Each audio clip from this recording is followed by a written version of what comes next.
வணக்கம் அன்பு நண்பர்களே. தமிழக முதல்வர் விஜய் அவர்களுடைய அழைப்பை சற்றேறக்குறைய முற்றிலும் புறக்கணிச்சு திமுகவும் அதிமுகவும் இன்னைக்கு எம்பிக்கள் கூட்டத்துல கலந்துக்கல. என்னதான் நடக்குது? எதுக்கு இந்த எம்பிக்கள் கூட்டம்? இதுல தாவேக்காவோட வியூகம் என்ன? திமுக இதுல பின்னடைவை சந்திச்சிருக்கா அப்படின்னு பல்வேறு வகையான கோணங்கள்ல தான் இன்னைக்கு நம்ம இந்த வீடியோல பேசிருக்கோம். வாங்க நம்ம வீடியோக்குள்ளே போயிடலாம். தொகுதி மறுவரையறை அப்படிங்கிறது ரொம்ப ரொம்ப முக்கியமான ஒன்று. தொகுதி மறுவரையறைக்கு எதிராகத்தான் ஒட்டுமொத்த தமிழர்களுடைய மனநிலையும் இருக்கு. தொகுதி மறுவரையறை அப்படிங்கிற பேர்ல வட இந்தியாவுக்கு ஒரு நீதி, தென்னிந்தியாவுக்கு ஒரு நீதியா அப்படின்னு கடந்த காலங்கள்ல இதுல ரொம்ப வீரியமா போராடின கட்சி திராவிட முன்னேற்ற கழகம். சற்றேறக்குறைய தேர்தலுக்கு சில வாரங்களுக்கு முன்பு கூட, அந்த தேர்தல் தேதி அறிவிக்கப்பட்ட நாள்ல கூட கருப்பு சட்டையோட தொகுதி மறுவரையறை நகலளிப்பு போராட்டத்துல ஈடுபட்டவர் மு.க.ஸ்டாலின் அவர்கள். ஆனா இன்னைக்கு திமுக தாவேக்கா நடத்தின தொகுதி மறுவரையறை கூட்டத்தை புறக்கணிச்சிருக்காங்க. இதுக்கு பின்னால் இருக்கக்கூடிய அரசியல் கணக்குகள் என்ன? தாவேக்காவும் இதுல அரசியல் செய்தா? திமுக அரசியல் பழிச்சொல்லுக்கு ஆளாகுதா? எல்லாவற்றையுமே நம்ம 360 டிகிரி கோணத்துல அலசிடுவோம். தமிழகத்தினுடைய சட்டமன்ற கூட்டத்தொடர் கடந்த 2-3 நாட்களா ரொம்பவே விறுவிறுப்பாக நடந்துட்டு இருக்கு. பட்ஜெட்டின் மீதான உரை அப்படின்னு ரொம்பவே விறுவிறுப்பா போயிட்டு இருக்கு. இந்த பட்ஜெட்ல எதிர்கட்சிகள் ரொம்ப முக்கியமாக வைத்த ஒரு கோரிக்கை, காவிரியில இருந்து இன்னும் தண்ணி வரலங்க, முறையான தண்ணீர் வரல. இப்ப மழை அதிகமா பெஞ்சிருச்சு, டேம் நிறைஞ்சிருச்சு, அவங்களுக்கு டேம் கொள்ளளவு தாங்காது, அதனால திறந்து விடுறாங்க. அது அல்ல விஷயம். பட் காவிரியில இருந்து நமக்கு உரிமையான தண்ணீர் முறையான அளவுல ஒவ்வொரு முறையும் அந்த டிஎம்சி அளவுல விடப்படுதா? மேகதாதுல அணை கட்டக்கூடாது என்பது தமிழகத்தினுடைய கோரிக்கை, தமிழகத்தினுடைய நிலைப்பாடு. அதுக்கு தடை செய்யணும். ஆனா இங்க காவிரி விஷயத்துல டி.கே. சிவகுமார் அதுல உறுதியாக இருக்காரு. சோ அப்ப இது ரெண்டுக்குமாக அனைத்து கட்சி கூட்டத்தை கூட்டணும் அப்படின்னு தான் எதிர்கட்சிகள் கேட்டாங்க. ஆனா அதற்கான அனைத்து கட்சி கூட்டத்தை கூட்டல. கிட்டத்தட்ட சட்டத்துறை அமைச்சராக இருக்கக்கூடிய நிர்மல்குமார் அவர்கள் அதுக்கு ஒரு பதிலும் சொல்றாரு. எதுக்குங்க அனைத்து கட்சி கூட்டத்தை கூட்டணும்? ஏற்கனவே நாங்க சட்டமன்றத்தை கூட்டி தீர்மானமும் நிறைவேற்றிட்டோம்.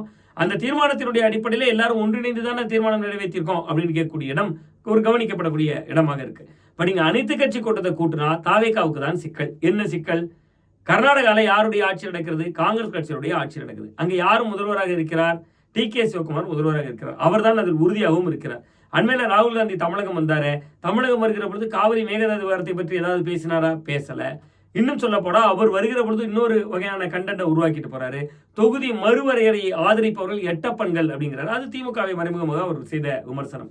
அப்ப இங்க தாவேக்கா எங்கே அனைத்து கட்சி கூட்டத்தை கூட்டினால் காங்கிரஸை விமர்சிக்க வேண்டும் வரும். அதுல என்ன சிக்கல்? காங்கிரஸ் கூட்டணியில் தான் தாவேக்கா தமிழ்நாட்டில் இருக்கிறது.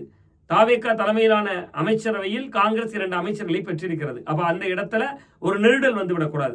சோ அதனால இங்க அனைத்து கட்சி கூட்டத்தை தவிர்க்கிறாங்க. அப்ப அதே நேரத்தில் அதை வலியுறுத்தக்கூடிய திமுகவுக்கு ஒரு செக் வைக்கணும். அதற்கான முயற்சி தான் தொகுதி மறுவரையறை மசோதா கூட்டம். தொகுதி மறுவரையறை என்பது கிட்டத்தட்ட வட இந்தியாவுக்கு ஒரு நீதி, தென்னிந்தியாவுக்கு ஒரு நீதியா?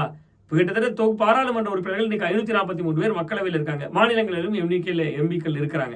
சோ இதை மறுசீரமைப்பு செய்யறது, அதாவது தொகுதிகளின் எண்ணிக்கையை பெருக்குவது. இது ஒவ்வொரு முறையும் மக்கள் தொகை கணக்கெடுப்பை சரியான முறையில் அமல்படுத்தி வந்த தமிழ்நாட்டுக்கு செய்யப்படுகிற அநீதி அப்படிங்கக்கூடிய குரல் தான் தமிழகத்தினுடைய குரல்.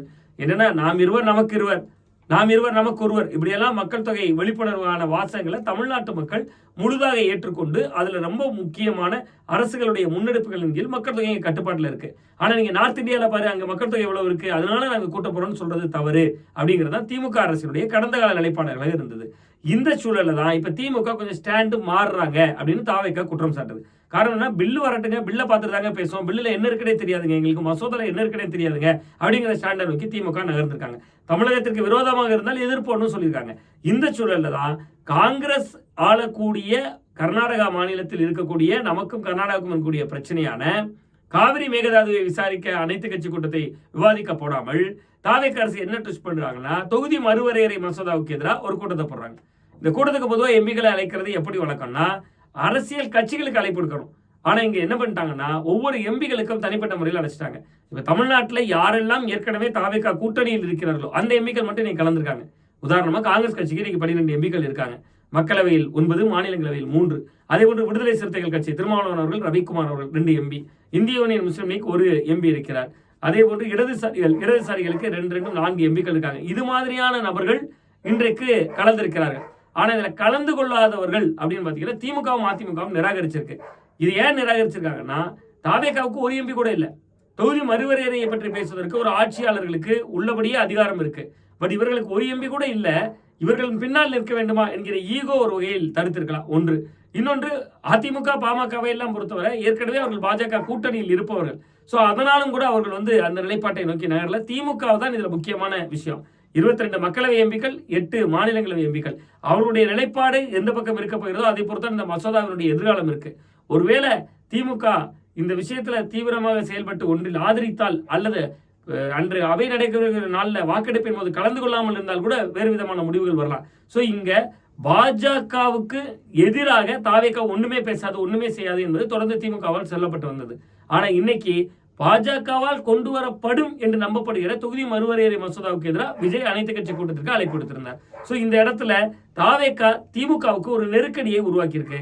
திமுக இந்த நெருக்கடிகள்ல எப்படி எதிர்கொள்ளும்னா, திமுக சொல்லிட்டாங்க, நாங்க இவர்கள்ட்ட போய் நிரூபிக்க வேண்டியது இல்லைங்க, எங்களோட பாஜக எதிர்ப்பு என்கிற புள்ளியை நோக்கி நகர்த்தி இருக்காங்க. ஸோ இனிமேல் அரசியல் பரபரப்புகளுக்கு இது பஞ்சம் இருக்காது. முதல்ல இந்த பட்ஜெட்ல மன்னிக்கணும், இந்த பாராளுமன்ற விவாதத்துல இது தொடர்பான விவாதமே வரப்போதான்றதுல இந்த மசோதாவே வரப்போகிறதா என்று தெரியவில்லை. இருந்தாலும் தமிழக அரசியல் களத்துல மடைமாற்றும் யுத்தி அப்படிங்கிறதுல தாவேகா ரொம்ப தேர்ந்தவர்களாக இருக்காங்க. ஸோ அந்த வகையில தான் இன்னைக்கு நம்ம பார்த்தோம்னா கிட்டத்தட்ட அப்படி ஒரு வாதம் வருகிறது. நீங்க அனைத்து கட்சி கூட்டத்தை கூட்டுங்க, காவிரி பிரச்சனைங்கிறாங்க, உங்க தொகுதி மறுவரையறை மசோதா என்ற அனைத்து கட்சி கூட்டத்தை கூட்டுறாங்க. திமுகவுக்கான ஒரு நெருக்கடியாக இதை அவர்கள் உருவாக்க முயற்சித்திருக்கிறார்கள். திமுக இந்த நெருக்கடிகளை எப்படி எதிர்கொள்ளப் போகிறது என்பதை நாமும் பொறுத்திருந்தே பார்ப்போம். இப்போதைய சூழல் இது தாவேகாவுக்கு பிளஸ்ஸா திமுகவுக்கு பிளஸ்ஸானா நிச்சயமா 2 தரப்புக்கும் மைனஸ் தான். ஏன்னா தாவேகா கூட்டு திமுக தவிர்த்து பிற கட்சிகள் அனைத்தும் வந்திருந்தால் அது திமுகவுக்கு நெருக்கடி. இங்க தாவேகாவிடம் யாரெல்லாம் ஏற்கனவே மாநிலத்தில் அவர்கள் ஆள்வதற்கு, ஆட்சி செய்வதற்கு கிட்டத்தட்ட பக்கபலமாக தோழமையோடு இருக்கிறார்களோ அந்த கட்சிகள் அனைத்தும் தான் வந்திருக்கிறாங்க. அதற்கு வெளியில் இருக்கக்கூடிய கட்சிகள் யாருமே வரல. அந்த இடம் தாவேகாவுக்கும் பின்னடைவு, திமுகவும் இப்ப பதில் சொல்ல வேண்டிய நெருக்கடிக்குள் வந்திருக்கிறது. ஸோ இருவருக்குமே இது ஒரு நெருக்கடியான காலகட்டம் தான். பார்க்கலாம், காலமும் களமும் யாருக்கு சாதகமாகிறது என்பதை பொறுத்திருந்து பார்ப்போம். நன்றி, வணக்கம்.